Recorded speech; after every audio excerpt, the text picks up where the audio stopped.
দেখো এখানে কতগুলো গুণ আছে, কিভাবে করছি দেখো।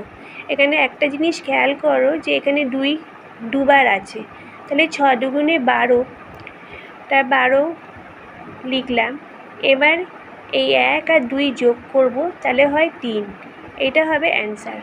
ঠিক এখানেও দেখো 4 দুবার আছে, 3 4 12,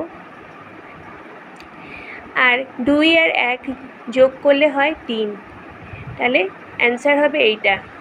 তারপর দেখো 5 দুবার আছে, 5 5 25, আর 5 আর 2 যোগ করলে হয় 7, এটা হবে অ্যান্সার।